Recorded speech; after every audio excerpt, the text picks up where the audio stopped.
Hey guys, what's up? This is Eddie coming before you. I pray all is well with you and your families.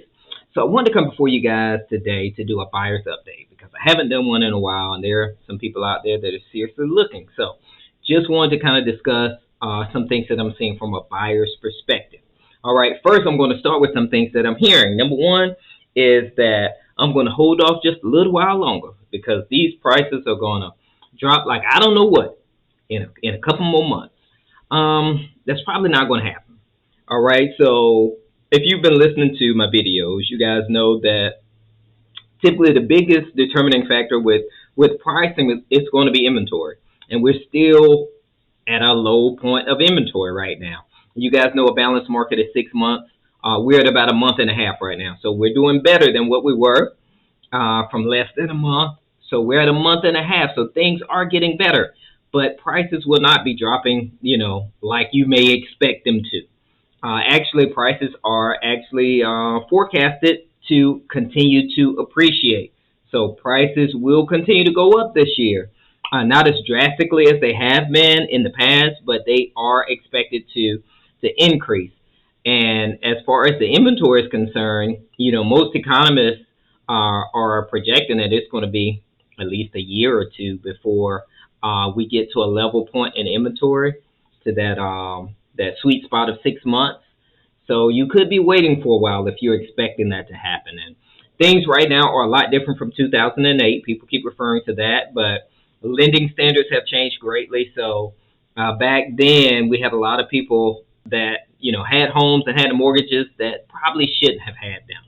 So they weren't very stable financially. And then when the economy took a hit, then most of those people were already underwater on their homes, and then they couldn't recover. That's number one. Number two, supply. Back in 2008, we had an oversupply of homes, so that was another thing that kind of drug the home values down. We don't see either one of those things happening right now. So home prices will not drop significantly anytime in the near future. That's not expected. Now, of course, I could be wrong, but just looking at the data and how the trending is going, do not expect that to happen. All right. Number two, or another one, the seller will pay my closing costs now because these homes are sitting on the market. That may be true, may not be true. It depends on the seller and the seller's motivation. Now, as I stated, inventory is only a month and a half. So that's not a long time for a seller to wait. Most sellers with home prices still appreciating are still on the higher end of list price. So if they're paying your closing costs and they're already listed high, they know that there's a risk that the home may not appraise. So if the home doesn't appraise, they're potentially looking at dropping the price for you and also contributing to your closing costs. That's not a very likely scenario. Now, each seller is a little different. Their motivation is a little different. It depends on what they have going on. But I would not bank on the seller contributing to my closing costs. All right? So what are some things that you should be doing?